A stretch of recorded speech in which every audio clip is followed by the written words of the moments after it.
Good afternoon.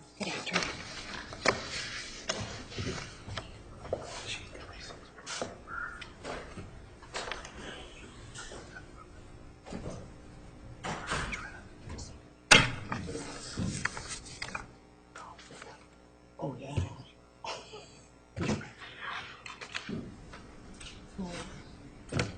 Absolutely.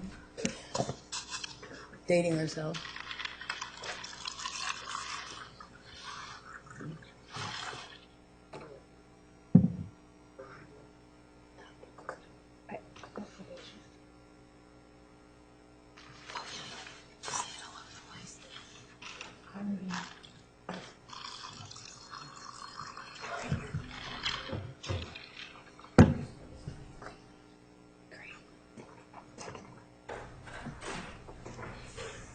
All rise for the jury.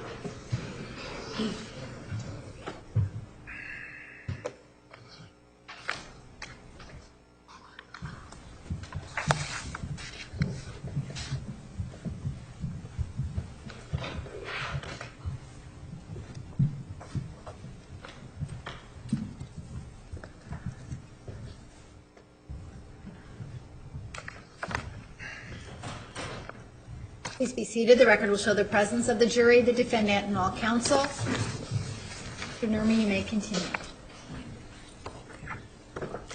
Thank you, Doctor. Before we broke for lunch, we were talking about the importance or lack thereof of the physical distance between Ms. Arias and Mr. Alexander come April of 2008. Yes. And we were talking a little bit about how the conversations didn't stop, how the contact didn't completely stop. There was separation, but there was still a pull between these two individuals. That's correct. Okay. And earlier this morning, we talked about this phone sex conversation, this recording, where they're talking, having these intimate discussions, if you will. I'm wondering if you see anything in the midst of this tape that you think evidences the struggle between the religion and the sexuality, still even in May of 2008. Yes. And what is that, Doctor? It's in the recording, that is, there's a recording of them having a sexual interaction. And in that recording, they're getting aroused, they're engaging sexually. Again, consensual activity, private activity between two people. It's a height they're in the middle of, I don't know if it's the absolute height, but certainly the arousal is going up.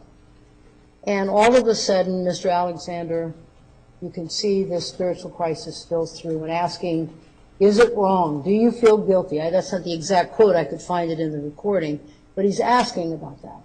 So even then, when he's engaging in an intimate activity, this crisis, this guilt, this feeling that he has about engaging in sexual activity that he knows, is against the tenets of the church. And he is feeling guilty about it. And that's evidenced by, in the middle of engaging sexually, that he asked Ms. Arias about that. She seems... And Doctor, why don't we, before we talk about what she seems, if you could be so kind as to find that portion of the exact commentary you're discussing with us. Objection is to the use of the transcript if we're going to be read the words. Approach, please.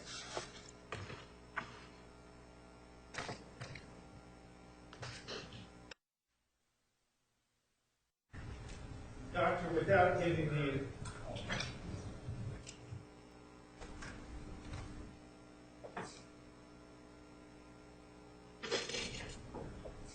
giving me an exact quote from the transcript, does reviewing that transcript refresh your recollection regarding what was said during this conversation about the religious struggle? Yes. Okay. And without reading from it, Doctor, could you just enlighten us on the basics of what was said? Not quoting from the transcript, but the basics of what was said. Okay. Not quoting from the transcript. Mr. Alexander is asking Ms. Arias, in the midst of engaging sexually, they're aroused, it's intense, and he's asking about, was it wrong for us to start fucking? That's his words. I'm sorry, Your Honor, you quoted that. And they go into a very small dialogue about that, and then he ends that with wanting to do a cream pie. And she asks, what is that? What's important to me about that is the sequencing of that. They're engaged sexually very intensely. Then he's talking about, is it wrong that he was glad that they started engaging sexually? And she comments about that. And then he's trying to provide some explanation about feeling badly about that. And then asks if he can do a cream pie, if he wants to do a cream pie. And she asks, what is a cream pie? And he goes on to explain it's partial penile vaginal penetration where he ejaculates. And he wants to take a picture of that. That sequencing is in that verbiage is in that sequencing. When he's first talking about sex, then he's wondering if is it bad that he wanted to start engaging sexually with her, and then he gets back to the sexual thing. And this is what I'm talking about when I say about it being a real struggle for Mr. Alexander. Even in the middle of engaging sexually, this rears its head. Is it wrong? Does he feel guilty? Miss Arias is not in the same place with him on that because it appears that she's sort of thrown off. And in some ways makes somewhat light of it, saying, well, if it's wrong, then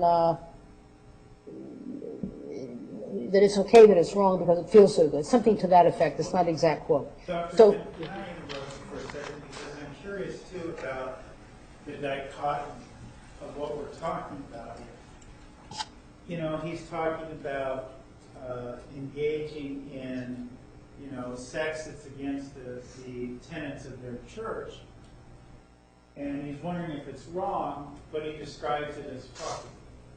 And then he goes on from that to discuss a sexual activity, giving Miss Arias a cream pie, something that she doesn't understand. yes, Can you explain that dichotomy? the dichotomy of This religious, religiousness shouldn't have sex, etc., to unconventional sexual practices, perhaps. well, what it reveals is that he's rather seasoned, isn't he?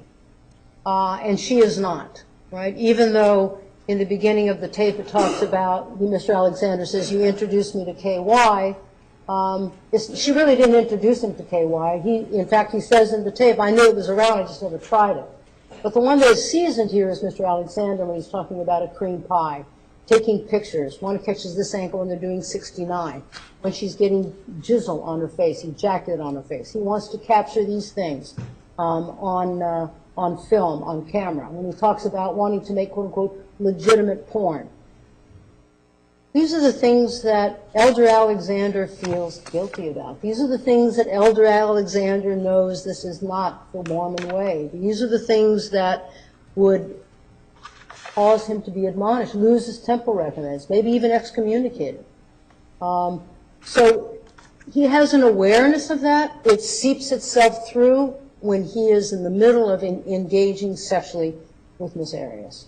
Miss Arias, because she doesn't come out of that culture, doesn't come out of that religious framework, that background, is not so bothered. Doesn't mean that she's not bothered, but not so bothered like Mr. Alexander, who brings it up in the middle of engaging sexually. And so that piece captures that distasteful gesture that happened at the beginning day of my testimony with Mr. Nermi holding up a penis and the Objections, relevance as to what she views as distasteful. Sustained. Okay, well, let's Yeah. apparently not put that judgment on it and just talk about the contrast, if you will, the dichotomy between what we saw Elder Alexander baptizing Miss Arias the same month, he sends her not one but two pictures of his penis. Yes. Can you continue speaking to that dichotomy? Well, I think that's, Objection, that, that's been answered. I think that is at the crux of the matter here, is that we have a fellow who purports to be deeply religious, wants to live the Mormon lifestyle, wants to adhere to the tenets of the church, and yet on the other side we have this other piece which he names T-Dog, which he says T-Dog pulls for chicks. Objection, like the foundation. He names T-Dog. No foundation for that. Sustained. Right. Doctor, is there anything more about that tape that to you evidences this struggle that's going on between religion and sex? Not so flagrantly as on the tape when he's asking, Okay. do you feel guilty? He's talking about his guilt. Now, I do want to say something else about that. And what would that be, Doctor? The statement is when he said, if I could, may I refer to the, If you want to refresh your recollection, if you Can. want to quote from that. I won't quote from it, transcript. I just want to refresh.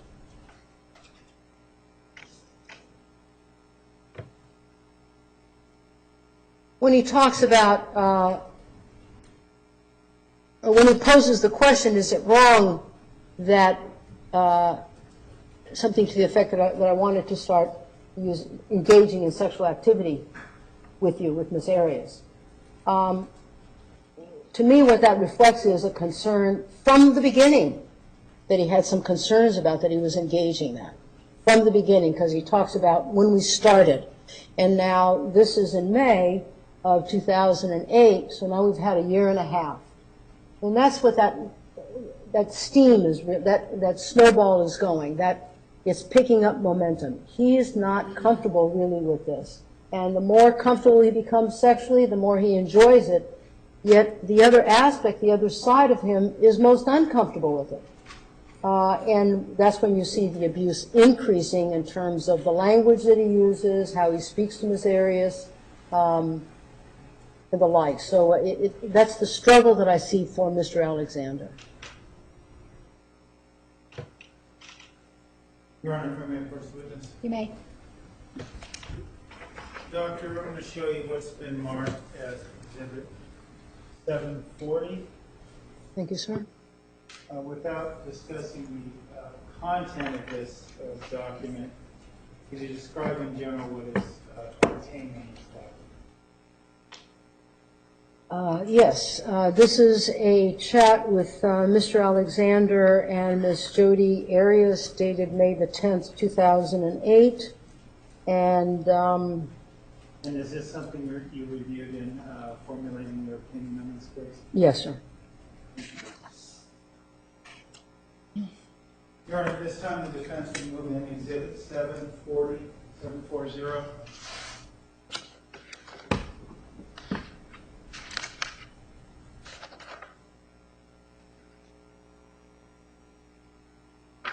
Objection.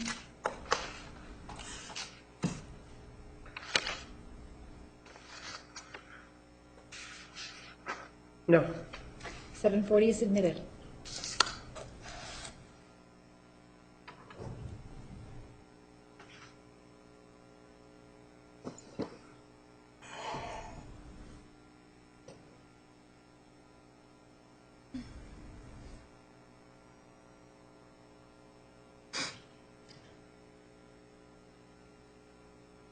Now, Doctor, just setting the stage a little bit for Exhibit 740, this was at a time also, May of 2008, that Miss Arias was living in Wairika, California. Is that correct? Yes, that's correct.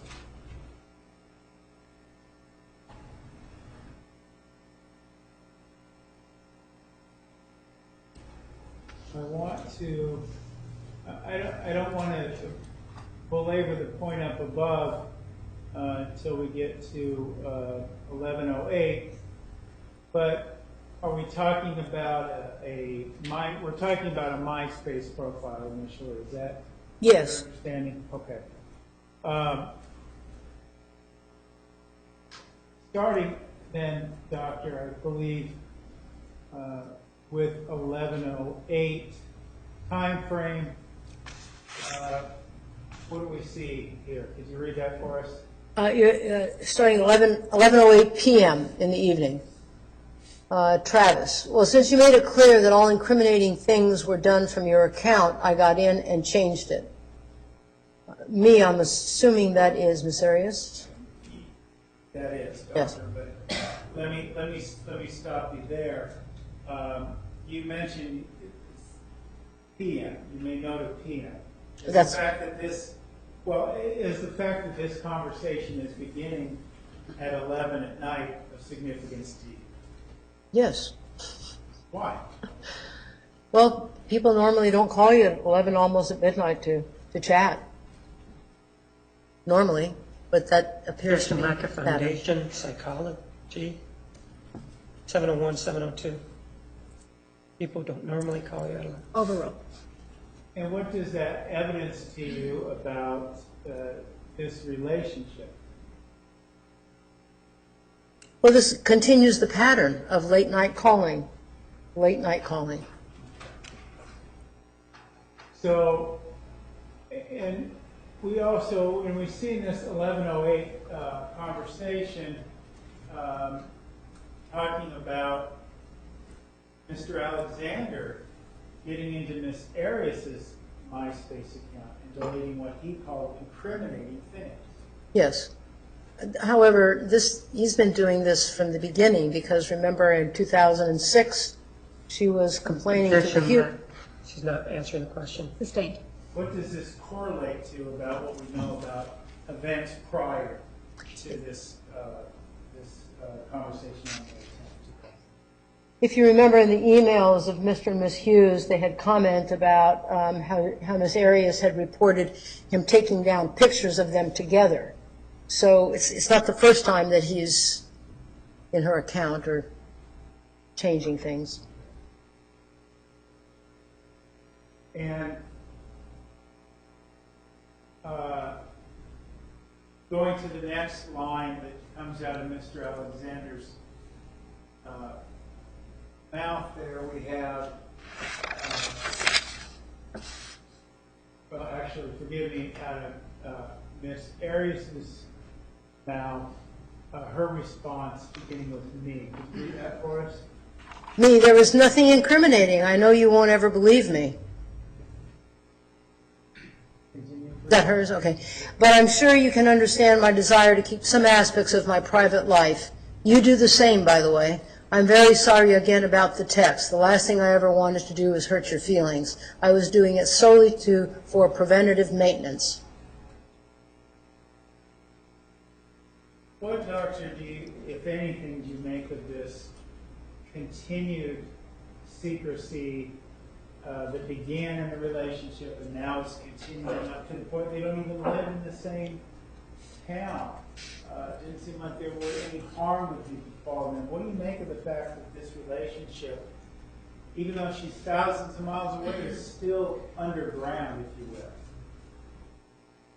Well, that's the secret, isn't it? That's the hush hush. That's the thing that nobody should know about, even if she's 1,000 miles away. Even if she's 1,000 miles away. Now at 11:10, could you read what Mr. Alexander says? Mr. Alexander, Travis. Yes, but you never respected my privacy, but you hold on to your own in very high regard.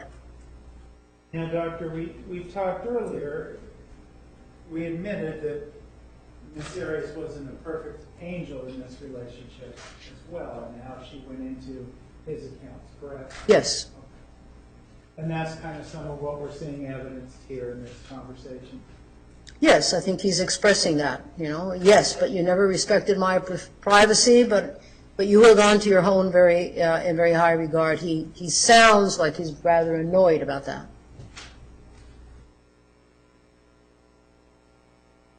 Could you read the response from Miss Arias, please? Mr. Arias' response, I should have thought twice about it. It's telling. Those who are paranoid about their privacy are usually the ones guilty. And continue, please. I guess there is still the residual. I'm really working on it, but I'm really working on it. That's not who I am, nor was I ever before. I got lots of work to do on myself. I'm cut out for eternal progression because it's going to take just that, an eternity, before I can ever come close to being the godlike being that I am destined to become. Travis responds, blah, I'm sorry. If I can stop you there before we go on. You know, we talked about Mr. Alexander's religious struggles. Is Miss Arias having some of these same struggles herself? Yes, I've said that along, that they both have a thirst for spirituality. Can be on the scope. They're talking about her religious struggles. Well, overruled.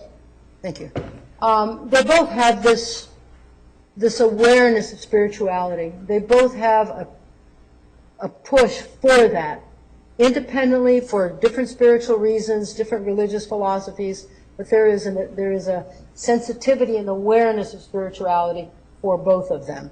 And she expresses that. That's been expressed in her journals early on, before she met Mr. Alexander, during her relationship with Mr. Alexander, and even when she was up in Eureka. And this email evidences that has been something on her mind that she struggles with, and she too wants to be a good Mormon. She's converted. She too wants to be a good Mormon. What do you make of Mr. Alexander's response of blah, blah, blah? Well, I'll be candid with you. I was somewhat surprised by that response. Objection, Blah, blah, comments as to her personal feelings. Sustained. Well, Okay, I didn't hear. Was it sustained or? It was sustained, Okay, thank you. yes. from a psychological perspective and a relationship dynamics perspective, when someone is talking about their feelings and wanting to enhance themselves and become more godlike, what does it do to that person who's expressing this when the person they love says blah, blah, blah? Objection, lack of foundation. Overruled. It's a put down. Oh, yak, yak, yak, blah, blah, blah. Big deal.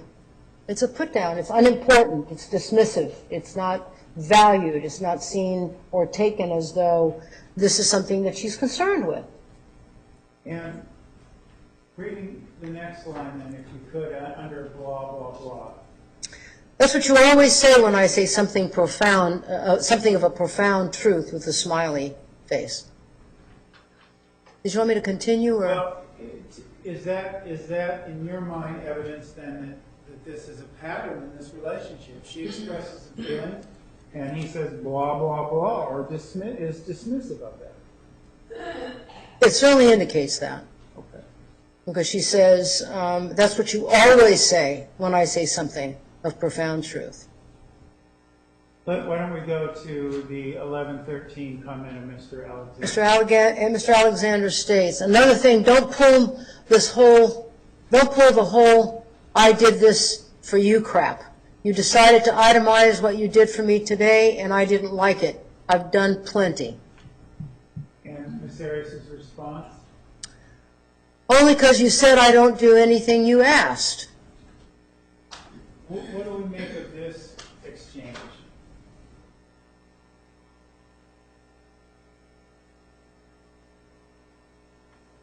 Well, my impression is, my opinion is that trying to gather my thoughts. Give me a second, I'm sorry.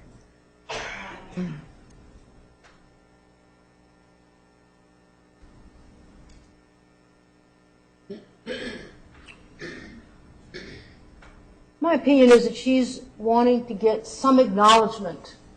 I've done X, Y, and Z. And he's like, don't remind me of that.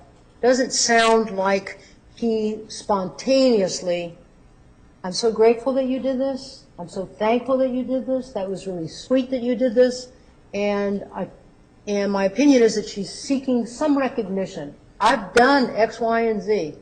She edited a whole book for him. Not one line of credit to her. So and my impression is that she's just, you know, I did some things for you, acknowledge it. And I think that he becomes agitated, you know? And he calls it crap. Don't pull the whole "I did this for you" crap. It's not crap. She's doing it because she cares about him. It's not crap.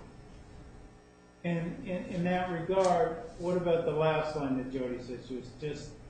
I was just defending myself, what's new? What do you make of that in regards to this dialogue? I was just defending myself, what's new? I think that's, my impression is that I'm back here again defending myself. It doesn't really matter what I do. It's not new. Here we are again, rerun.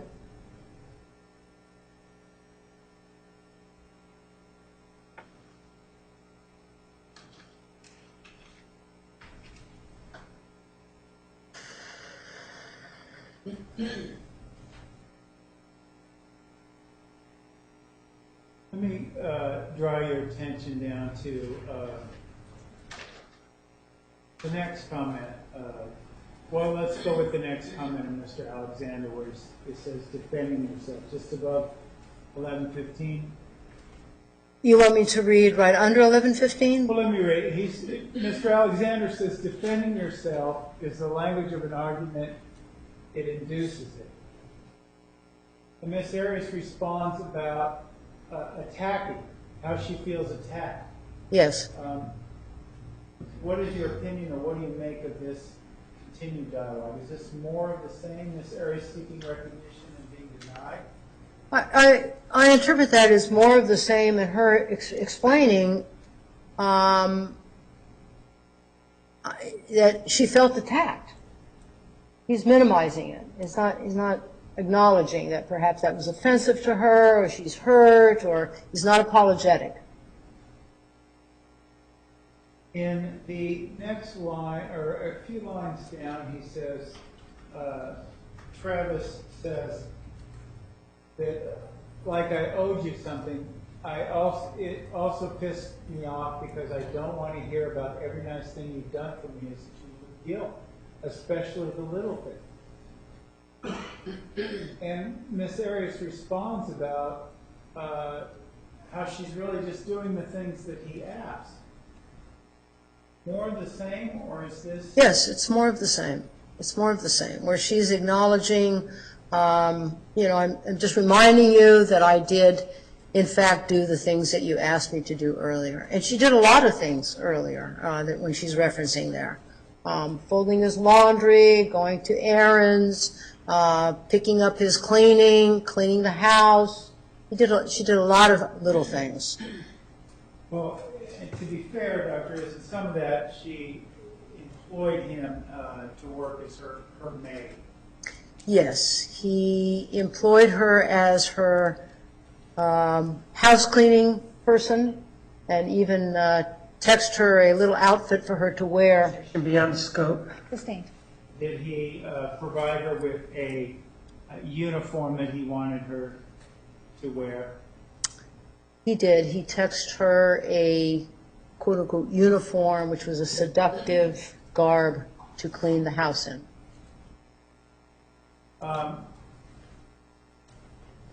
My question is, do you recall when we started out your testimony, we started talking about the incident at Chris and Scott Hughes' place where Mr. Alexander walked in with this load of dollar bills or hundreds or whatever it was, this wad of money, and threw it down. Yes, And didn't even acknowledge her. that's correct. Her being Miss Arias.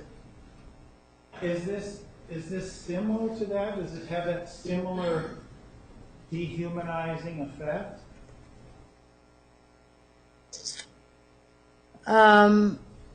To some degree, this was very early in the relationship. When he walks in, he arrives later that evening at the Hugheses, and he's one of the last to arrive. And his entrance is he comes in and he slaps some $100 bills on the table. So he hasn't actually engaged with her just yet. So I'm not sure that I could connect that with this. Okay. Well, is this a more powerful rejection then? Which, The current rejection we're discussing in May 10th of 2008. there have been a number of them, but yes, this is one.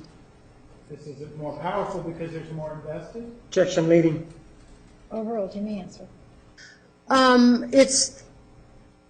It's powerful for a number of things. It's historical. It's a pattern that has crystallized. It has manifested a multitude of times. It's another injury, if you will. It's adding insult to injury.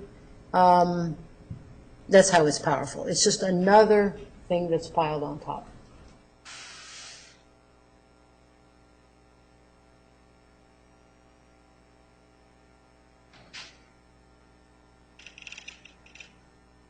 Doctor, there's at 11:19, Mr. Alexander says you should have asked once.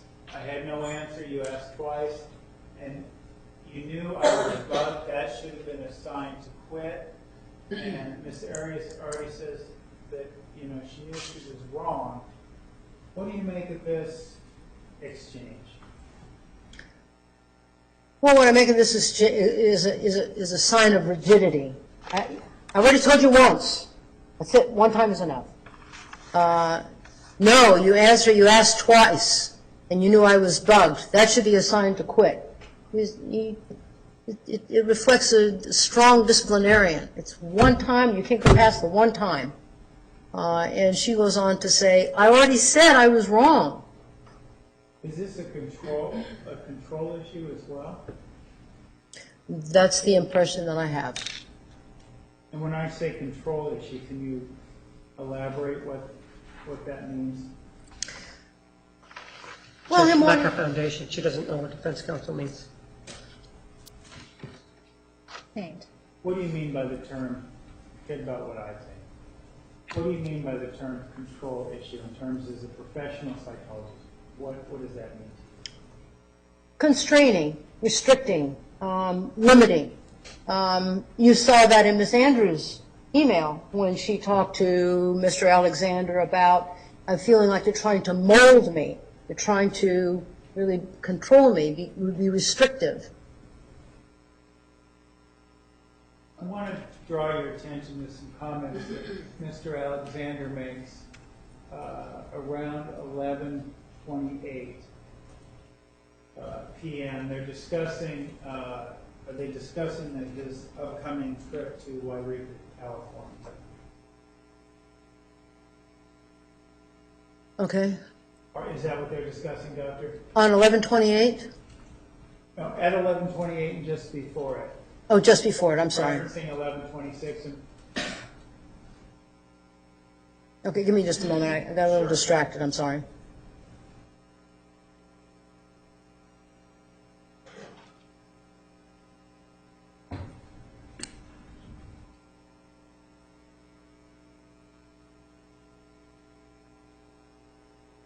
Yes. he mentions there near the 11:28 demarcation, he says, telling me why it's important to come up the 24th is stressing me out. It probably won't work. Ms. Arias says that you'll be a lot less stressed about it once you get in your car and get over here and let me de-stress you. Yes. This term, and we see a little smiley face there. Based on your review of the information, do you have a sense of what Ms. Arias means when she says de-stress? Becoming sexual with each other, having a sexual encounter with each other. Now, Doctor, what do you make of this choice in this area to respond to Mr. Alexander's anger or rising stress level with a promise of sexual relief? Well, what I was just saying just a few minutes ago about something has crystallized here, right? It's a pattern. It's a pattern that you see that when he's agitated, he's angry. He's talked about that. When they're in one of the,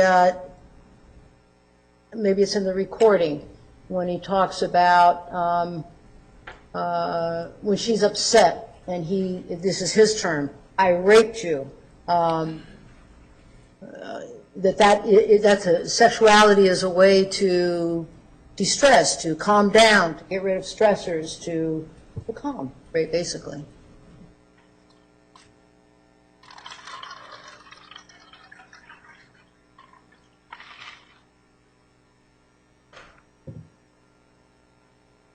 Let's move forward in this conversation to 11:31 p.m. Travis talking about, I don't know if I could be sexually satisfied after you. We're talking about the mix of sex and religion between these two. But it also sounds like, and Miss Arias says I'm worried about that too, it almost sounds like there is almost an exclusive, if you will, or at least powerful, sexual pull between these two individuals. That there's a powerful what between them? Sexual pull between these two individuals. They can't seem to release from each other because they enjoy having sex with each other so much. Yes. In addition to that, they're concerned that they will ever find anybody else who is as sexually compatible as these two are together. They both worry about that. They both express that. They both connected with each other in a way that they had not connected with other people. This is one of the reasons why you don't hear other women who have been asked or looked in the emails have the same response to Mr. Alexander as Miss Arias. He has a different, unique, unconventional sexual relationship with Miss Arias that he has not had with anybody else that we know of in terms of what we have reviewed. And he says it. He says it here. The depressing is, I don't know if I could be sexually satisfied after you. That's a concern for him. That's a real concern. Sexuality is important to this man. So is spirituality. Very important. And that's the tension that goes on within him. Well, Doctor, then let me go down a few lines after 11:32. Miss Arias talks about marrying a good Mormon boy and feeling like a flower that never got it from the bees the same way. And Travis talked about, I don't know, he says, I realized how much everyone sucked after we got together. What do you make of this dialogue? I opine that that is a further expression of what he's concerned about. You know, yeah, I realized how much everyone else sucked after we got together. Now, this statement implies also that he's been sexual with other people, right?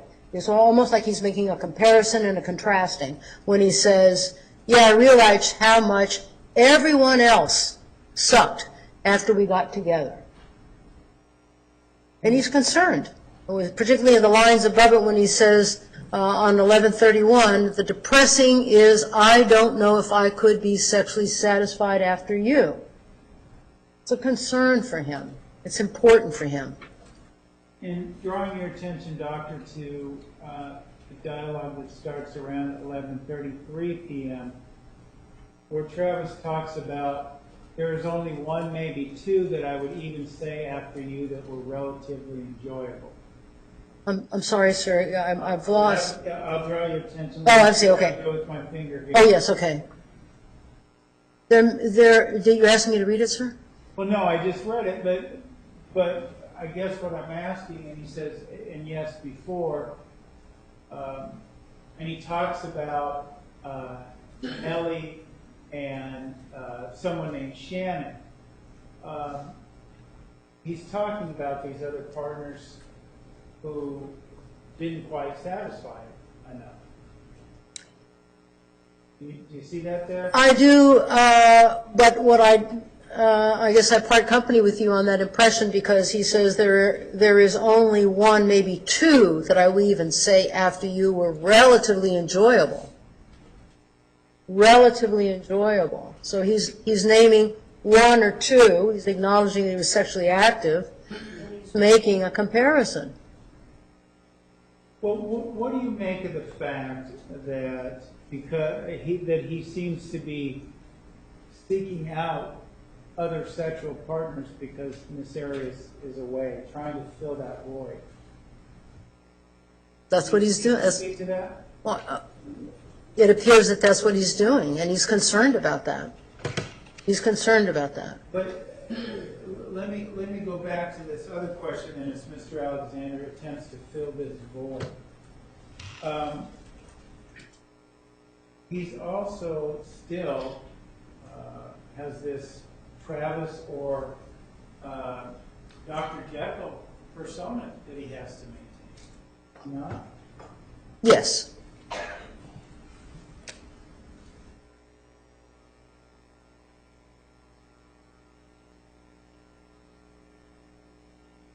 So before we move on, though,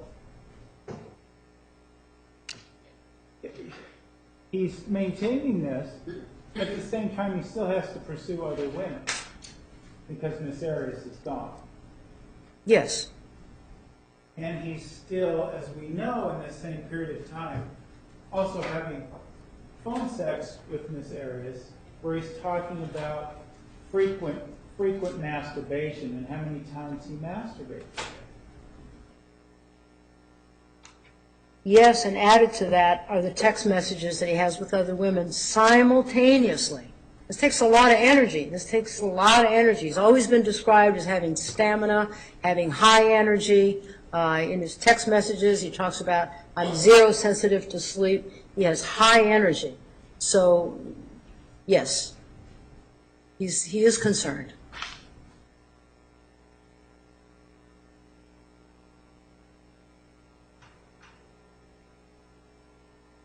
Let me draw your attention down here to just above 1137, what Travis says. You see that there? Travis, you are? Is that the one? Yeah, it says, you are in my book the closest thing to perfection I have encountered in so many facets. But you do stuff that just kills everything. It makes all the amazing stuff irrelevant. What do we make of this comment? Well, Mr. Alexander is giving and then taking away, right? The giving is, what was it, 1137, sir? Just above 1137. Yeah, when he says, you are in my book the closest thing to perfection that I have encountered in so many facets. It's giving, right? Then he takes it away. But you do stuff that just kills everything. It makes all the amazing stuff irrelevant. What about Ms. Arias' response? She says that she talks about your flaws, but she also talks about being on a downward spiral. She says it's a downward spiral. What do we make of that response? In my opinion, this is another indicator of things are starting to disintegrate now. Things are starting to pull apart now. And she has stated that. Actually, she has stated that all the way along. Well, let me ask you this, because earlier we talked about toxic water, this pool filling up of toxic water, and it increasing and increasing and increasing. I guess in that regard, my question is, this disintegration you're talking about, are they really, even though they're thousands of miles apart, are they still in the same swimming pool of toxic water together? Yes, it's intense, they're interactive, it's at night, it's about sexuality, it's about other forms of intimacy. Yes, it's tight, it's hot, they enjoy each other sexually, yet there's this abusive piece, verbally abusive piece.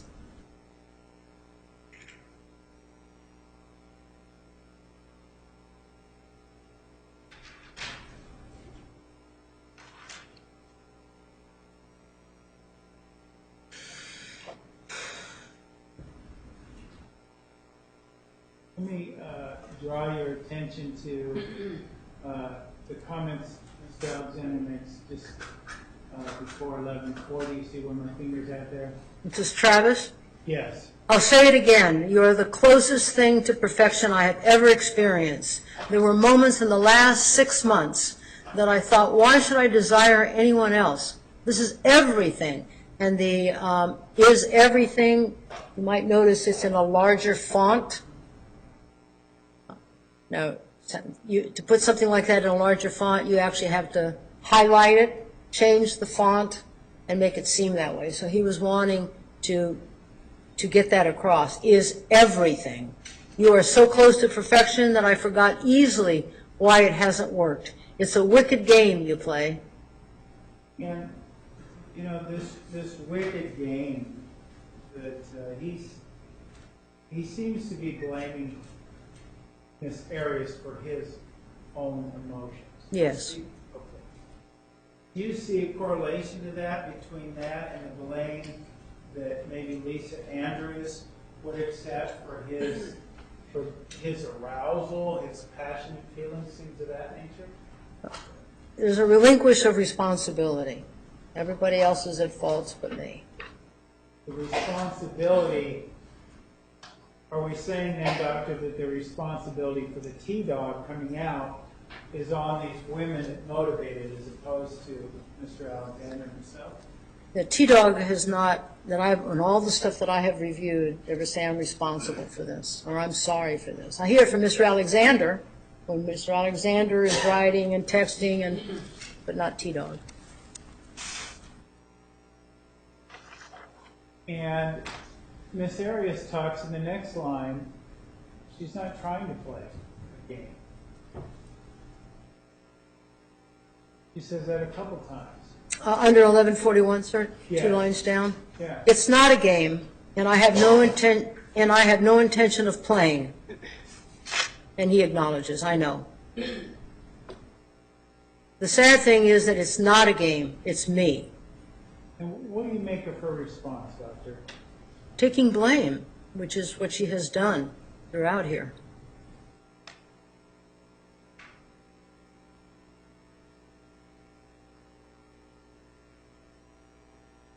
I want to draw your attention to the return to the conversation about sexuality. He talks about, Travis talks about, we are the same on that though. For me, it's a goof. For others, probably not good. We talk about going on about being extreme emotion and it's hot. They use, he talks about I'm red line. What do you make of that? What do you make of that dialogue, this kind of intensity that's in this dialogue? Well, I'm looking at the dialogue starting from 1147. For me, it's worse. It's not ladylike. You've been fantastic outlet for my musing. I think that's what I have referenced is that these are two individuals that have found themselves to be sexually compatible in ways that they're very comfortable with one another, and realizing perhaps that that's not always been their experience. Notice in the above email where he talks about, he's making a comparison, and she also talks about, I'm worried that I'm not going to find Mr. Alexander, I'm worried I'm not going to find somebody else that satisfies me sexual. And I think this is where they're talking about their concern. That's my impression, is that they're talking about that concern. They're not being able to connect with somebody as comfortably as they are with each other. And I guess that brings up a question too. Again, this pull and this distance. Is it this sexual pull that stops her from just hanging up the phone and going on with their lives? It's that powerful. It's that tense. It's that powerful. It's that intense. It's that intimate. It's that. Yeah, I don't think I could say any more of that. If you've had that experience, you know what I'm talking about.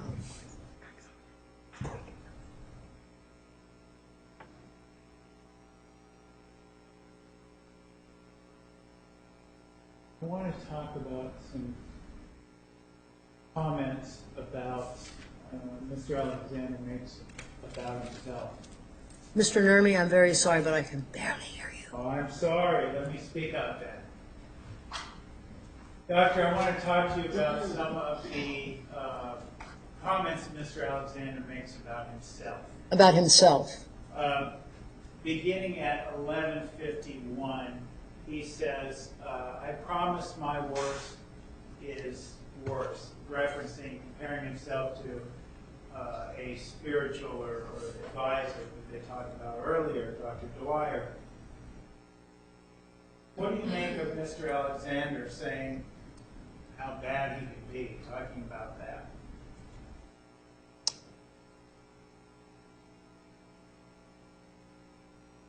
My impression is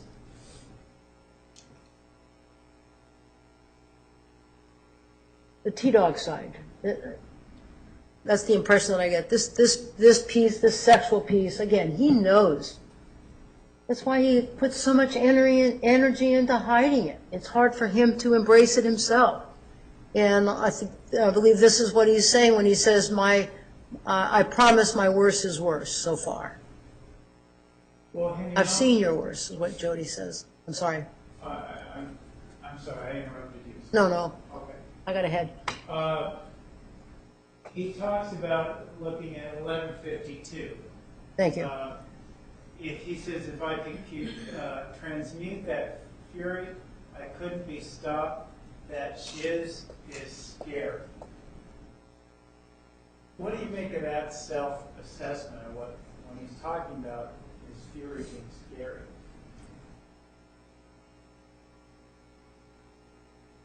Well, I think that part of him is, let me go back and make a U-turn.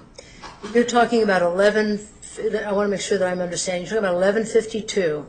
11:52. If I could transmute that fury, I couldn't be stopped. That shiz is scary. Yeah. Well, my impression is that he's talking about something that is unleashed in him is scary. He's keeping a lid on it, whatever the shiz is. We go down, not but 2 minutes later, we go from 11:52, where Mr. Alexander is talking about the shiz, it's scary, as he puts it, to 11:54, saying he says, are we still going to get one with nature while we get one with each other? 2 minutes, we've gone from talk of fury to talk of sex. Yes.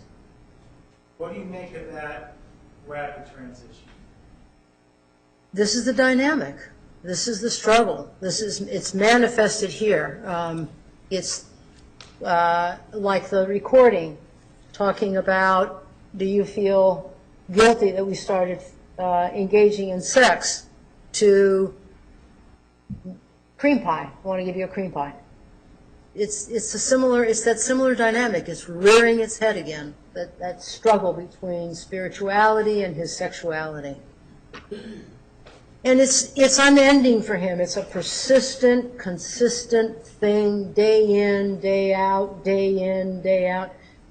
The number of text messages that I reviewed with a number of different women at different hours of the night, bringing in about sexuality, talking about his own anatomy, being a Shetland pony, wanting to impregnate different women. He said that at least to three or four different women, wanting to impregnate them. These are not tenets of the Mormon Church. This is the antithesis of that. He knows that this is what he is struggling with. And yet he's texting and he's talking with ease as though he's quite comfortable with this. It's after midnight. Nobody knows, nobody can hear him. But he can hear himself. He struggles with this. He does struggle with this. It's not easy for him. It's not easy for him. And he's in silence with this because he doesn't really share this with other people. This is, again, I've said this many times. This is why his family is shocked at some of these things. This is why his quote-unquote close friends are shocked at some of the revelations. He was a master at deception. He was embarrassed by this. He was ashamed of this. He didn't want anybody to know. Nobody to know. He wouldn't buy KY because he didn't want anybody to see him buying KY. He sent Miss Arias to go buy the lubricant because he was not comfortable going into a store and purchasing KY. That's how embarrassed and struggled he was. It was a real struggle for him. I sincerely don't, I opine that people really were unaware of this internal struggle that Mr. Alexander had. It was very difficult for him, very difficult for him. Doctor, the other issue is, we see now they start talking about sex, and a minute later, he wants to get her on the phone. Where are you now? 11:55 Yes. says he wants to talk on the phone. So we're immediately seeing this move to have this sexual conversation on the phone. Yes. Ms. Arias responds to this desire to have phones. I'd like you to read that for us Thank you. and talk about what that means to you. We're on 11:57. Yes, ma'am. I'm still feeling icky emotionally. Probably better if we didn't right now. I don't want to bring you down where I am right now. Believe me, you don't want to be here. Sorry, that's just me. This conversation has cheered me up a bit, though. Thank you. I know you're not the only one who's had a bad day. I'm just slow to get cheery sometimes. What do you make of Ms. Arias talking about feeling icky emotionally? Do you think that relates to the dynamic of this relationship, or is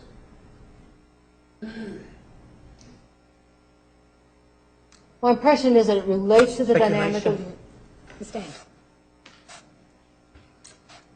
based on what you know of Ms. Arias and what you've reviewed, do you feel this icky emotional feeling relates to her inability to deal with this relationship?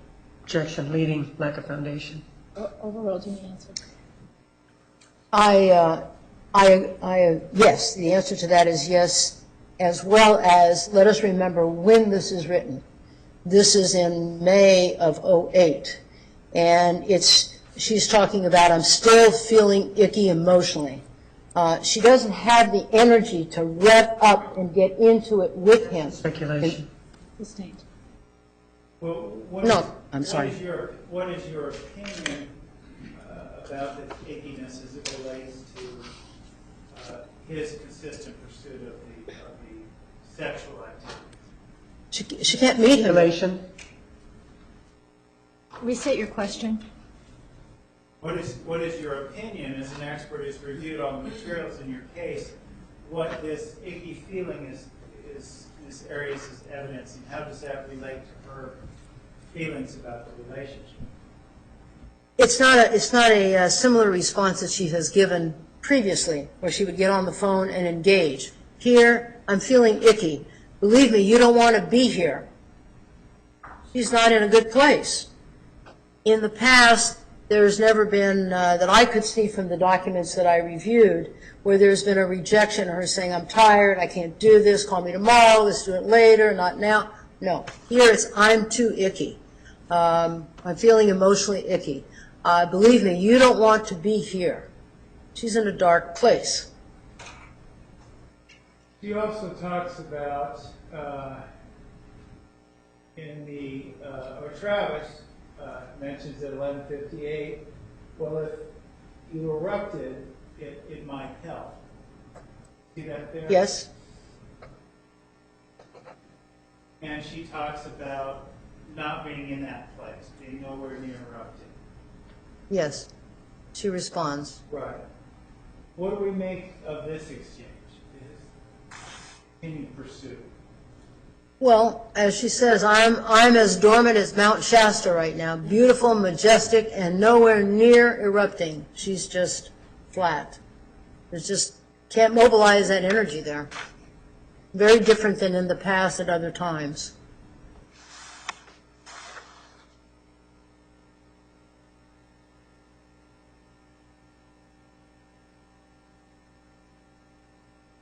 At 12:01, Mr. Alexander states, no, but if someone found this conversation that I would like to have that could get us in trouble. What do you mean by trouble? Objection, speculation. Sustained. Based on your review of the materials and your analysis of this relationship, what kind of trouble is Mr. Alexander talking about? Objection, speculation. Sustained. Could they get in trouble with their peer group, their church, their religion, if this stuff were to come out? Yes. And we are Notable. Excuse me? Notable trouble. Notable trouble. And we already know, at least based on the comments of Mr. Searle was a good friend of Mr. Alexander's, wasn't he? Yeah, he said he was, yes. And Mr. Searle had told us that in January of 2008 that Mr. Alexander had lost his temple recommend. Yes. And that, in fact, Mr. Alexander had told Mr. Searle that he lost his temple recommend. Correct? Yes, and from my understanding, I'm not Mormon, but from my understanding is Objection that... beyond the scope. Sustained.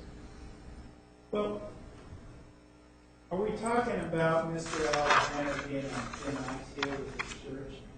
Objection, speculation. The church. Sustained. We're talking about Mr. Alexander being on thin ice spiritually. Objection, speculation. Overruled.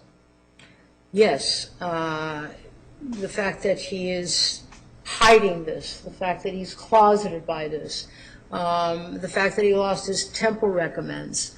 And by the way, it's my understanding that if you lose your temple recommends and you meet with the bishop. Objection, speculation, lack of foundation. Approach, please. Approach, please.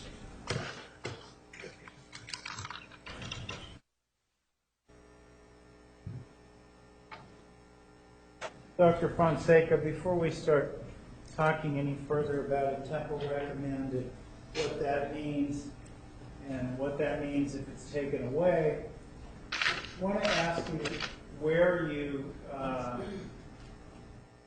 garnered your information about temple recommends and their significance. General reading about the Mormon religion, and a colleague that I work with is Mormon. And we've had many discussions about the religion. And what about the materials you reviewed in this case? Did they also enlighten you on the subject? Yes, but a lot of that information about, you're asking about the information about the Mormon religion in terms of where I got that information? About the Mormon religion and about temple recommends. I know you reviewed the testimony of Mr. Freeman, Ms. Freeman, you saw that earlier. Yes, that my information about the Mormon Church was independent of that testimony. I've done reading about that. One of my majors in college was philosophy and religions of the world, and so I've always had an interest in different kinds of religions and belief systems, and find it stimulating, and I like reading that, and so that's part of how I became educated in that. And does this spiritual thin ice that Mr. Alexander was on related to his loss of the temple recommend? Correct? Yes. And based on your experience and your reading on the issue, what does the loss of a temple recommend mean? Well, I would after saying that I've done some reading with regard to it, I'm not sure I can give the full operational definitions of how it is in a Mormon church or in the Mormon religion. But I can say that... Objection, lack of foundation. She's not an expert on it. Overruled. But I can say that losing your temple recommend is major. And to regain that, there are certain things you need to do to regain that. These kinds of behaviors that Mr. Alexander has been doing, if it's true that he lost his temple recommends in January of 2008, he continues to participate in behaviors that would further endorse him not getting the temple recommends. So it's my understanding that when that is removed, that one has to do X, Y, and Z to regain that. He wasn't doing the X, Y, and Z. He was continuing the same behavior.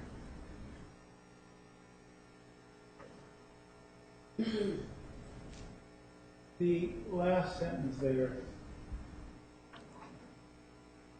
to be fair to the situation, Miss Arias talks about how she misses feeling Mr. Alexander. You're talking about 1206? 1206.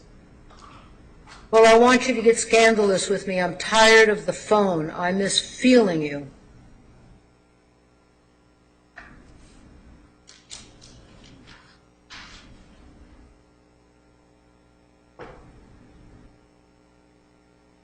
I miss feeling you, I miss touching you, I miss kissing you, I miss smelling you. Travis responds, me too, soon. Do you want me to continue? Well, before we continue, I mean, I guess it continues on about missing your hands all over me.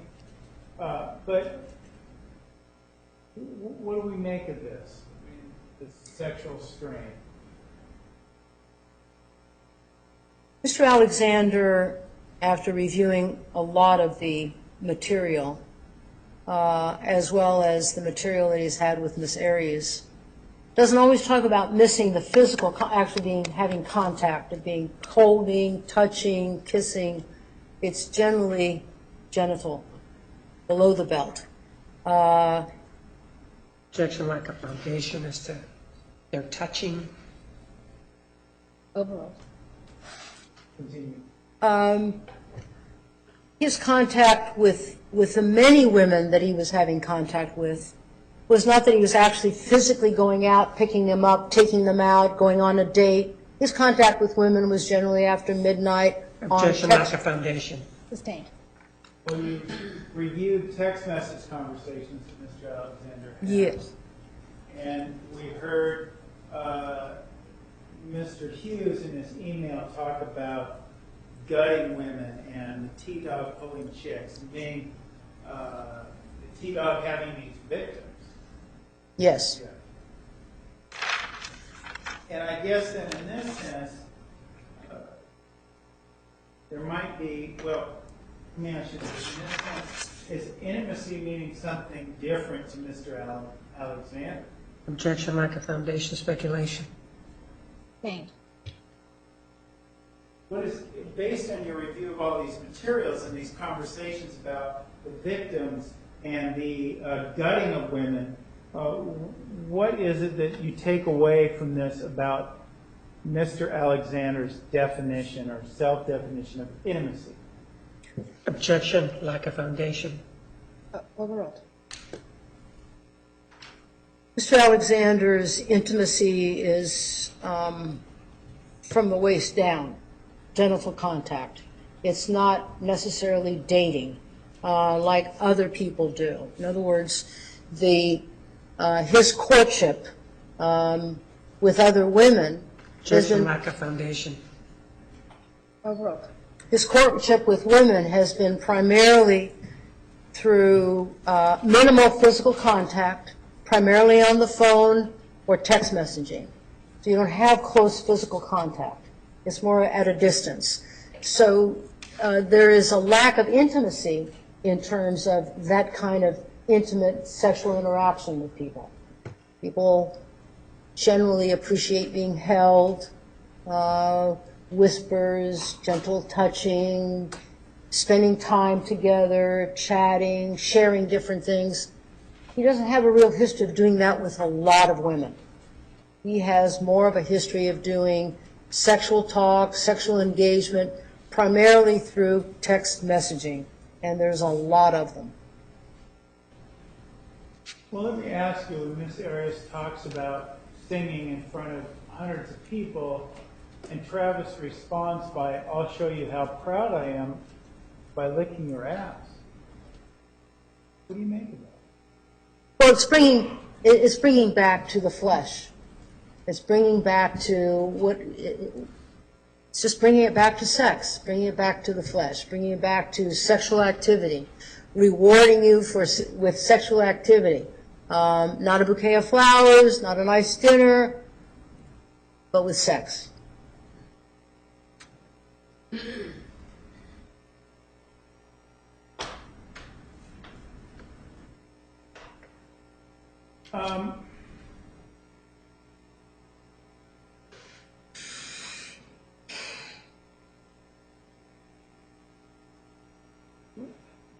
This rewarding with sex, this rewarding good behavior with sex, Mr. Alexander said so.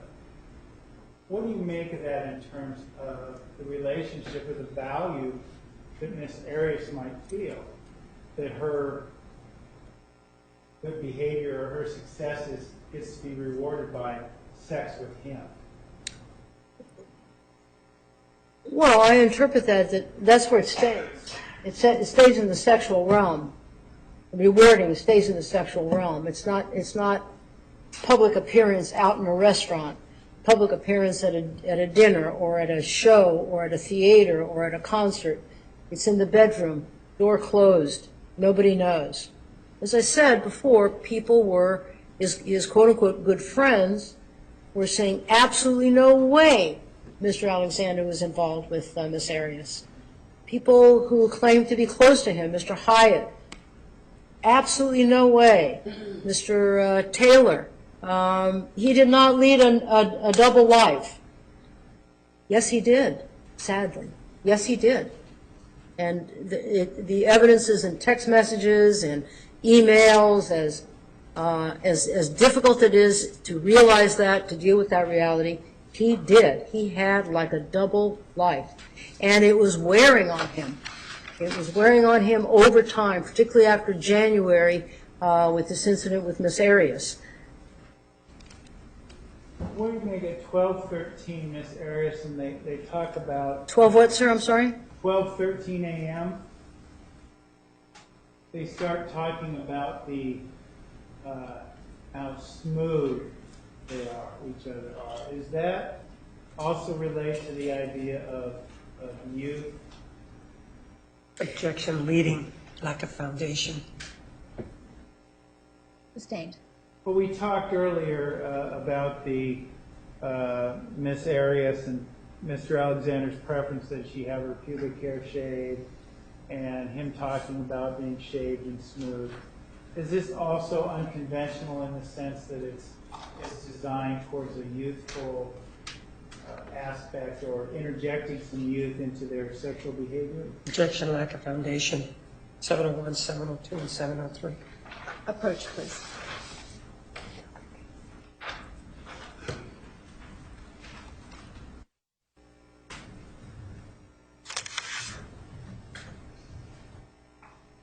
Doctor, the commentary here regarding the smoothness of both Mr. Alexander and Miss Arias is something we talked about in reference to some of the photos that were obtained that were taken by Miss Arias and Mr. Alexander on June 4th. Do you recall speaking to that earlier? Yes. And I'm glad that we're going back to it. And is this smoothness or what have you, is this a way of interjecting a youthful aspect or an inappropriate age into an otherwise age-appropriate sexual relationship? Objection, lack of foundation, inappropriate age. Overruled. You may answer yes or no. As you're asking me the question, I spoke, it's yes or no. The judge instructed. Can you answer yes or no? cannot, Your Honor. Okay. Next question.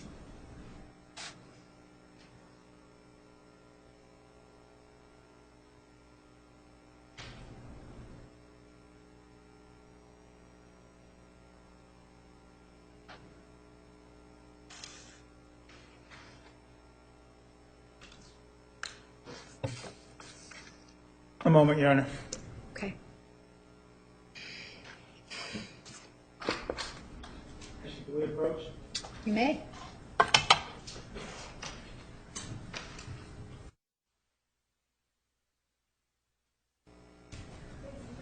To take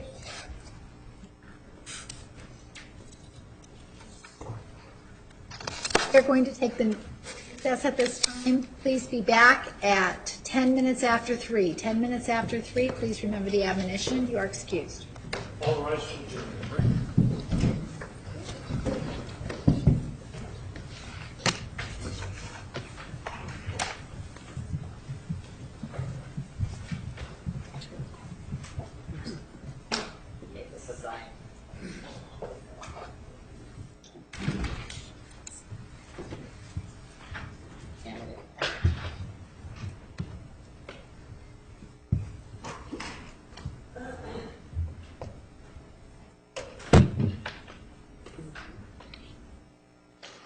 coffee card?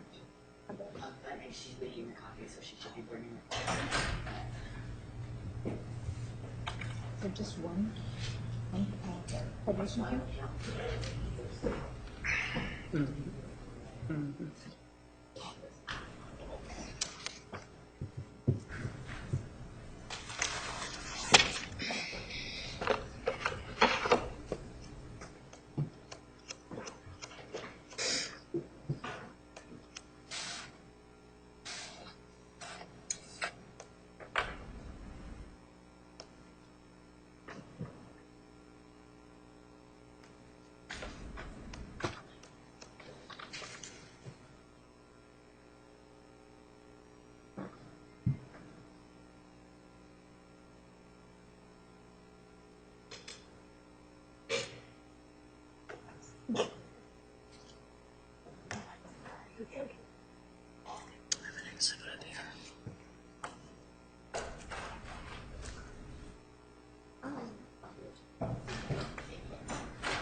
All rise for the jury.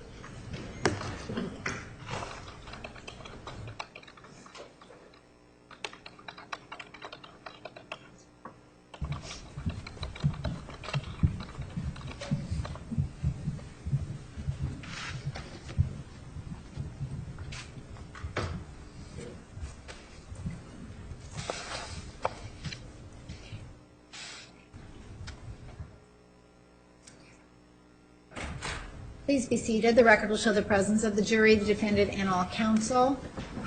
Mr. Norman, you may continue.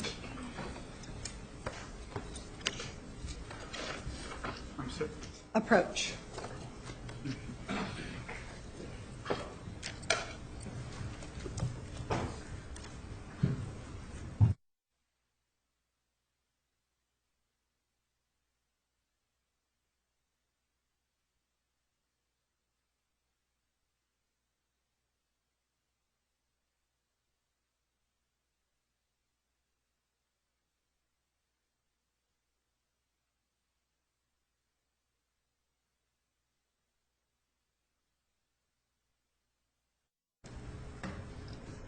All right, ladies and gentlemen, an emergency situation has arisen.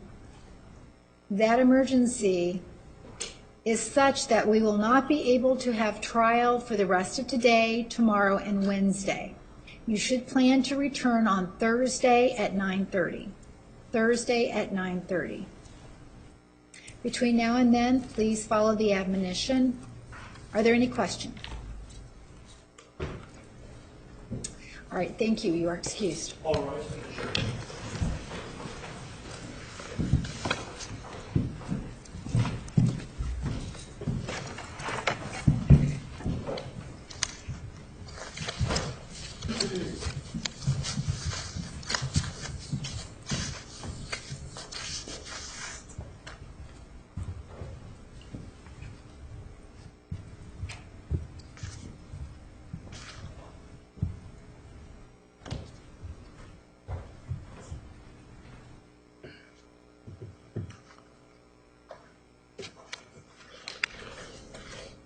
You may step down. All right, counsel, please approach with your calendar.